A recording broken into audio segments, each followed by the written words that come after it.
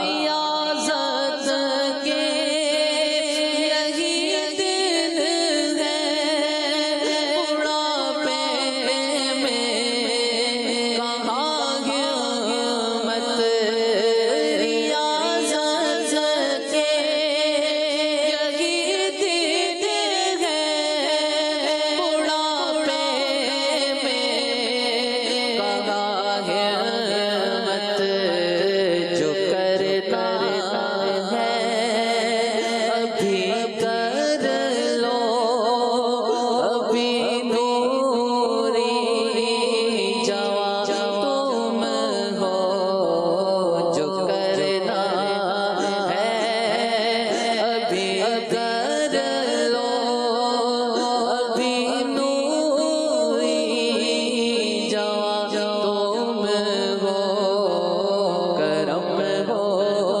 یا رسول اللہ کرم ہو یا رسول اللہ کرم ہو یا رسول اللہ کرم ہو یا رسول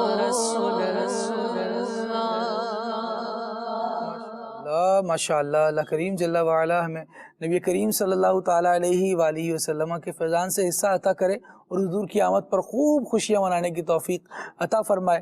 ناظرین آئیے ایک پیکج ملاحظہ کرتے ہیں اور آدھو وظائف سے متعلق دیکھتے ہیں آج خالد بھائی ہمیں کون سے وظائف بتا رہے ہیں۔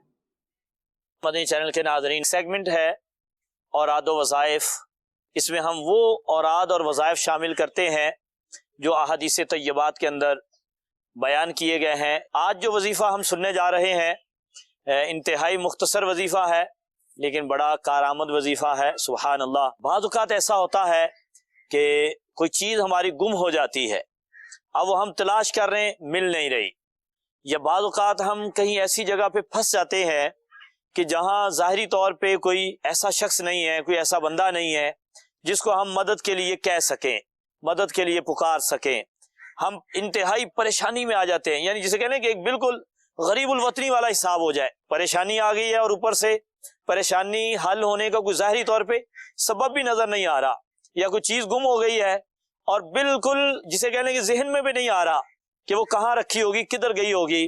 تو ایسی صورت میں میرے آقا صلی اللہ تعالیٰ علیہ وآلہ وسلم کی بارگاہ میں حاضری دیتے ہیں کہ حضور نے اس بارے میں کیا ارشاد فرمایا کہ کبھی ایسا ہو جائے تو کیا کیا جائے۔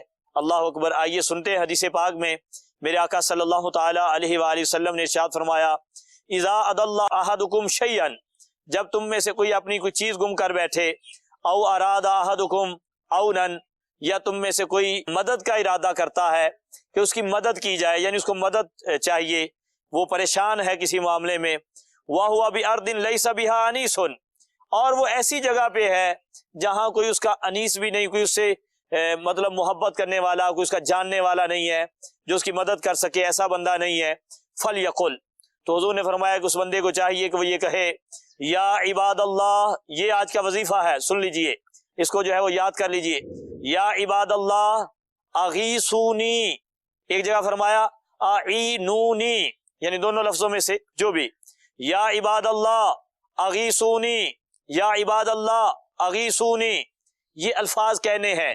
تو حضور نے کیا ارشاد فرمایا، فَإِنَّ لِلَّهِ عِبَادًا لَا نَرَاهُمْ، اللہ تعالیٰ کے کچھ بندے ایسے ہیں جن کو ہم دیکھ نہیں رہے، یعنی ظاہری طور پہ ہمیں اپنے ارد گرد نظر نہیں آ رہے، وہ فرشتے بھی ہو سکتے ہیں، وہ اللہ کے اولیاء بھی ہو سکتے ہیں، اور ان کی یہ ڈیوٹی لگائی گئی ہے کہ جو مدد کے لیے اس طرح پکارتا ہے اس کی مدد کے لیے آتے ہیں۔ اور ایک اور حدیث میں ہے میرے آقا علیہ السلام نے فرمایا، اللہ تعالیٰ کے کچھ فرشتے ایسے ہیں جو کرامن کاتبین کے علاوہ ہیں، ان کو حافظہ فرشتے کہتے ہیں، وہ حفاظت کے لیے آتے ہیں۔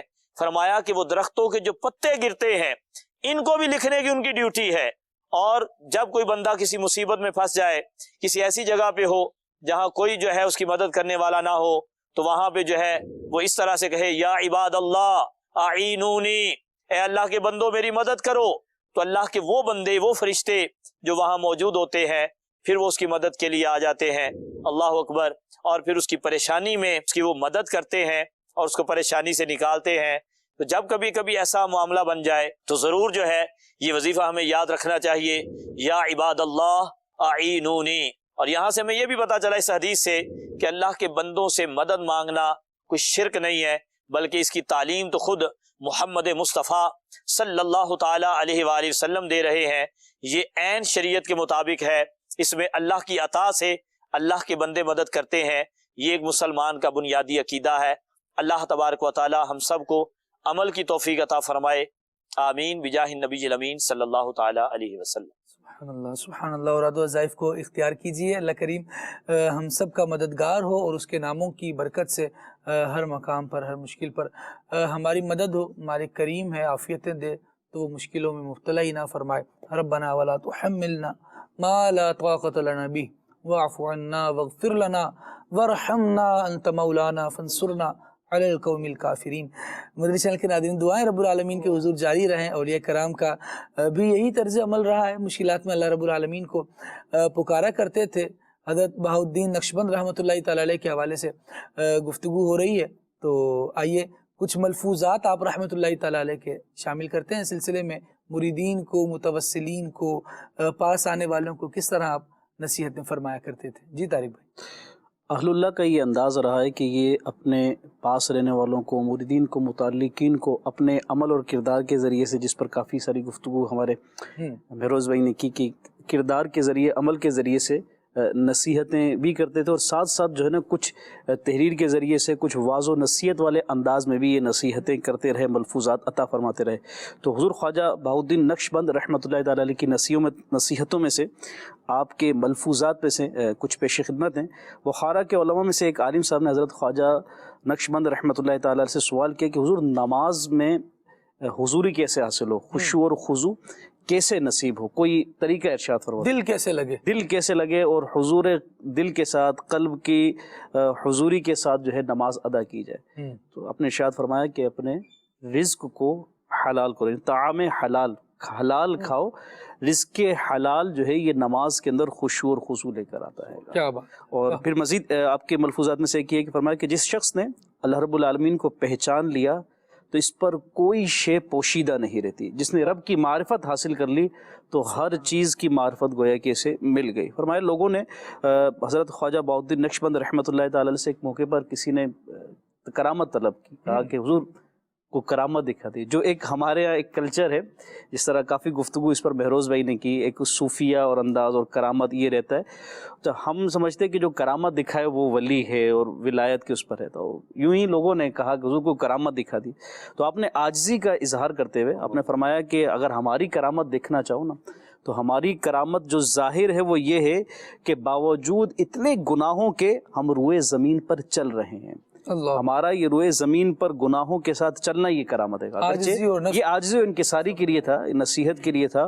یہ میں کہوں گا کہ ہم اپنے لیے یہ کہہ سکتے ہیں، میں اپنے لیے کہہ سکتا ہوں کہ گناہوں کے ساتھ روئے زمین پر چلنا یہ اللہ کی نعمت ہے۔ یہ تو انہوں نے تو کرامت کے اس میں ذکر کیا نا، تو یہ اللہ کی نعمت ہے، اس کی کرم نوازی ہے کہ گناہ ہیں مگر پھر بھی اس نے ہمیں جو ہے وہ ان نعمتوں سے نعمتیں عطا کی ہیں، بندہ زمین عطا میں کر پھنستا نہیں ہے گناہوں کے باوجود۔ قارون کا تذکرہ پڑھے نا تو اس نے گناہ کیے، سرکشی کی، تو پھر نتیجہ کیا ہوا؟ وہ زمین کے اندر دھنس گیا۔ فخسفنا به وبداره الارض، قرآن مجید بیان فرماتا ہے وہ اپنے سارے ساز و سامان سمیت زمین میں دھنس گیا۔ یہ حال تھا، اور ہم اتنے گناہ کرنے کے باوجود بھی زمین پر چل رہے ہیں۔ مدنی چینل کے ناظرین، غور کرنے کا معاملہ تو ہے، اور یہی اولیاء کی سیرت کا ایک فیضان ہے کہ بندہ پھر اپنی نفس کی جانب، اپنے دل کی جانب، اپنے افعال کی جانب، اپنے اعمال کے محاسبے کی جانب توجہ کرتا ہے، اور پھر غور کرنے کا موقع ملتا ہے کہ یار یہ اہل اللہ ہیں جو اپنی نیکیاں کرنے کے باوجود بھی اپنے آپ کو گناہ گاروں میں شامل کرتے تھے، اور اللہ رب العالمین جل وعلا کے حضور گر گڑایا کرتے تھے۔ ایک خوف تھا جو چھایا رہتا تھا، اور ہم گناہ کرنے کے باوجود بھی اپنی گفتگو میں اس طرح کے الفاظ لا رہے ہوتے ہیں، پتہ نہیں کون سا گناہ ہو گیا، پتہ نہیں کیا ہو گیا، پتہ نہیں کس جرم کی سزا مل رہی، اور مختلف قسم کے اس طرح کے الفاظ ہیں جو ہماری زبانوں پر ہوتے ہیں، سنے جاتے ہیں۔ بعض دفعہ کفریہ کلمات بھی زبان سے ادا ہو جاتے ہیں انہی اس میں آ کر نا، تو اس کا بھی ہمیں علم ہونا چاہیے کہ کون سا جملہ بولنا چاہیے، کون سا نہیں بولنا چاہیے۔ اس کے ساتھ ساتھ خالد بھائی اگر ہم غور کریں، جیسے آج ہمارا تذکرہ چل رہا ہے اولیاء کرام کے تعلق سے، اگر اس کے علاوہ بھی جتنے اولیاء کرام ہیں سب کی سیرت پر اگر ہم غور کریں تو ایک چیز واضح نظر آتی ہے جو پہلے بھی گفتگو ہوئی، وہ ہے علم دین۔ جی، علم دین سیکھنا اور آگے علم دین سکھانا۔ مطلب اسی طرح اگر حضور غوث پاک کا قول ہے تو آپ نے فرمایا درست العلم حتی صرت قطبا، کہ میں علم کا درس دیتا رہا یہاں تک کہ قطب کے درجے پر فائز ہو گیا۔ اگر بہاؤالدین نقشبند رحمۃ اللہ تعالیٰ علیہ کی سیرت پہ ہم غور کریں، جیسے بھی آپ نے ہی بتایا کہ انہوں نے بھی باقاعدہ تعلیم حاصل کی، تربیت کا سلسلہ ہوا۔ تو جتنے بھی اولیاء کرام ہیں کہ عالم ہی اللہ کا ولی ہوتا ہے، تو وہ علم دین انہوں نے سیکھا، باقاعدہ سیکھا اور پھر آگے اس کو علم دین کو پھیلایا۔ تو مدنی چینل کے ناظرین، آپ کی پیاری دعوت اسلامی، آپ کا پیارا شعبہ فیضان آن لائن اکیڈمی آپ کو بھی یہ مواقع فراہم کر رہا ہے۔ مفتی احمد یار خان نعیمی رحمۃ اللہ تعالیٰ علیہ ایک آیت کے تحت لکھتے ہیں کہ اولیاء کرام کا بھی اگر فیض حاصل کرنے کا ایک طریقہ یہ بھی ہے کہ ان کی سیرت پر عمل کیا جائے، ان کی سیرت کو پڑھ کر اس پر عمل کیا جائے، تو اس طرح ان کا فیضان آپ کو مل سکتا ہے۔ اگر ہم چاہتے ہیں حضور غوث پاک کا فیضان ہمیں ملے، ہمیں دیگر اولیاء کرام کا، بہاؤالدین نقشبند رحمۃ اللہ تعالیٰ کا فیضان ہمیں ملے، تو ان کی سیرت کا مطالعہ کر کے اس کے اوپر ہمیں چلنا چاہیے۔ اور ان کی سیرت میں جو ایک نمایاں پہلو ہے وہ یہ نظر آتا ہے کہ علم دین کو سیکھنا اور آگے لوگوں کو سکھانا، یعنی امر بالمعروف ونہی عن المنکر کرنا۔ تو مدنی چینل کے ناظرین، ہمیں چاہیے کہ ہم بھی اگر ان کا فیضان حاصل کرنا چاہتے ہیں تو علم دین ہم سیکھیں، تاکہ جس طرح بھی ہم نے ملفوظات بھی سنے تو ہمیں معلوم پڑے کہ نماز کا درست طریقہ کیا ہے، کیا چیز ناجائز ہے، کیا چیز حلال ہے، کس چیز کو اختیار کرنا چاہیے، کس کو چھوڑنا چاہیے۔ اگر یہ سب چیزیں آپ سیکھنا چاہتے ہیں تو دعوت اسلامی کے ساتھ جڑ جائیے، وابستہ ہو جائیے۔ دعوت اسلامی نے جامعات المدینہ قائم کیے ہیں، مدارس المدینہ قائم کیے ہیں، وہاں پر جا کر بھی آپ سیکھ سکتے ہیں۔ اگر آپ گھر پر بیٹھ کر سیکھنا چاہتے ہیں، آپ بزنس مین ہیں، آپ کہیں جاب کرتے ہیں، ٹائم نہیں ہے، تو دعوت اسلامی نے یہ سہولت بھی آپ کو دی ہے۔ فیضان آن لائن اکیڈمی کے نام سے الحمدللہ پورا ڈپارٹمنٹ ہے، یہ 24 گھنٹے 12 گھنٹے میں کورس کرواتا ہے۔ آپ جب چاہیں اپنے جو آپ کا ایک جو ٹائم آپ کو سوٹ کرتا ہے اس کے مطابق آپ اس میں داخلہ لے سکتے ہیں اور علم دین حاصل کر سکتے ہیں۔ اس کے ساتھ ساتھ خالد بھائی، عاشق میلاد ہیں، الحمدللہ ماہ میلاد آنے والا ہے، عاشقان رسول جھوم جھوم کر ماہ میلاد منائیں گے۔ تو انشاءاللہ عز و جل میں مدنی چینل کے ناظرین کو دعوت دوں گا کہ ہمیں چاہیے کہ ہم اپنے گھروں میں سیرت مصطفیٰ صلی اللہ علیہ وسلم پڑھ کر سنائیں، خود بھی ہم اس کا مطالعہ کریں اور اپنے بچوں کو بھی اس کو سکھائیں، تاکہ جو دین اسلام اور پیارے آقا صلی اللہ علیہ وسلم کی جو پیاری زندگی ہے اس کو ہم سن کر اس پر عمل کرنے والے بن جائیں۔ تو مدنی چینل کے ناظرین اور جو یہاں موجود حاضرین ہیں سبھی کو میں دعوت دوں گا کہ فیضان آن لائن اکیڈمی لایا سیرت مصطفیٰ صلی اللہ علیہ وسلم کورس 92 دن کا ہے، اور روزانہ آپ نے 30 منٹ آدھے گھنٹے دینے ہیں، تو انشاءاللہ آپ یہ کورس کر سکتے ہیں۔ اس میں بھی آپ داخلہ لے سکتے ہیں۔ داخلہ لینے کے لیے فون نمبر بھی آپ کو اسکرین پر نظر آ رہا ہے اور ہماری ویب سائٹ بھی آپ کو نظر آ رہی ہے۔ میلاد بھی منائیں، نبی کریم صلی اللہ تعالیٰ علیہ وآلہ وسلم کی سیرت سے آگاہی بھی حاصل کریں، اور پھر ساتھ یہ نیت بھی ہو کہ انشاءاللہ نبی پاک علیہ الصلوۃ والسلام کی سیرت سے نور حاصل کر کے ہمیں بھی اپنی زندگی اچھے کاموں میں لگ کر گزارنی ہے۔ بہاؤالدین نقشبند رحمۃ اللہ تعالیٰ علیہ کے حوالے سے گفتگو جاری تھی، آج کا موضوع رہی آپ رحمۃ اللہ تعالیٰ علیہ کی مبارک سیرت۔ ایک سوال یہ آیا تھا کہ نقشبند آپ کے نام سے کے ساتھ ایک لاحقہ ہے، نقشبند کیوں کہا جاتا ہے، کیا وجہ ہے اس کی؟ غالباً اس کی مختلف توجیحات کی گئی ہیں۔ اللہ تعالیٰ برکت عطا فرمائے، علم دین کی بات کر رہے تھے، اہل علم سے دوستی رکھنے کے فوائد ہوتے ہیں، تو بہرحال یہ سیکھنے کو ملتا رہتا ہے الحمدللہ۔ تو ان کو نقش بند کہنے کی مختلف توجیحات بیان کی گئی ہیں، جیسے کہ شروع میں بیان کیا گیا تھا کہ حضرت سماسی رحمۃ اللہ تعالیٰ علیہ جو تھے وہ ان کے مربی بنے، ان کی تربیت وغیرہ کی، تو انہوں نے انہیں نقش بند کہا۔ جیسے پیار سے کوئی نام دیتے ہیں تو انہوں نے نقش بند کہا، تو اس وجہ سے نقش بند کہلایا، اور ان سے وابستہ افراد نقش بندی کہلایا، ان کا سلسلہ نقش بندیہ کہلایا۔ سبحان اللہ۔ دوسری ایک توجیہ یہ بھی بیان کی گئی کہ جو ان سے وابستہ ہوتا تھا جی، تو یہ اس کے دل پہ ایسی نظر کرم فرمایا کرتے تھے کہ اس کا دل اللہ سے جڑ جاتا تھا، تو گویا کہ دل پر نقش مانوی آ جایا کرتا تھا۔ تو اس بنا پہ انہیں نقش بند اور ان کو نقش بندی اور پھر سلسلہ نقش بندیہ کہتے ہیں۔ اور ایک وجہ یہ بھی بیان کی گئی کہ حضرت کیونکہ حصول روزگار کے لیے آپ نے نقش بندی کا بھی کام کیا، یعنی جو نقش بنائے جاتے ہیں نا، نقش و نگار، تو اس کا بھی کام کیا ہے آپ نے، تو اس پیشے کی وجہ سے آپ کو نقش بند اور پھر آپ کے سلسلے کو نقش بندیہ اور نقشبندی کہلاتی ہے۔ سبحان اللہ۔ مدنی چینل کے ناظرین، آپ رحمۃ اللہ تعالیٰ علیہ کے یہ سیرت کی نقش بند کی جو توجیہ سننے کو ملی کہ آپ رحمۃ اللہ تعالیٰ علیہ نے یہ کام، یہ پیشہ اختیار کیا، تو اپنے کاموں میں بندے کو لگنا چاہیے اور کسب حلال اس کے لیے بالکل تگ و دو کرنی چاہیے۔ رب العالمین جل وعلا کے حضور پیش ہونا ہے تو بندہ حلال کرے، اپنے کھانے کو، اپنی خوراک کو حلال کرے تاکہ عبادت کا ذوق بھی ملے۔ اور فرمایا گیا ہے الکاسب حبیب اللہ، جو محنت کر کے اپنے ہاتھ کی کمائی لاتا ہے، ہاتھ سے کماتا ہے، وہ اللہ تبارک و تعالیٰ کا محبوب بھی ہوتا ہے۔ اللہ تبارک و تعالیٰ ہمیں جسمانی رزق کے انتظام کے لیے بھی اور روحانی رزق کے اہتمام کے لیے بھی کوششیں کرنے والا بنائے۔ سبحانک اللہم و بحمدک، اشہد ان لا الہ الا انت، استغفرک و اتوب الیک۔ آئیے صلوات و سلام شامل کرتے ہیں۔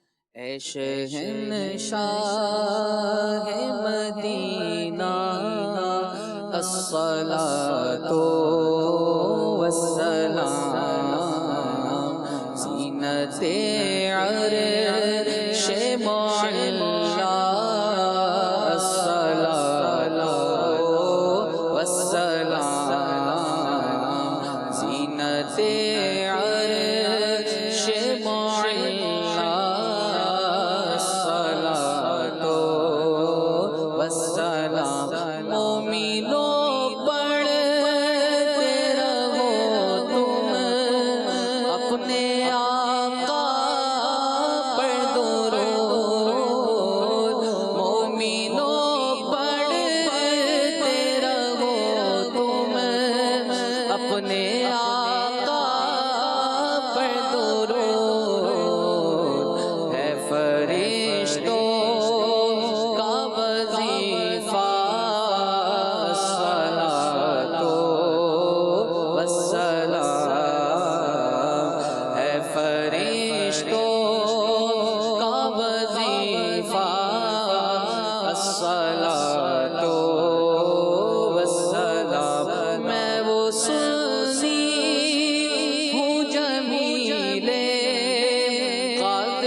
چرائی ہے دیکھو لبوں پر ذکر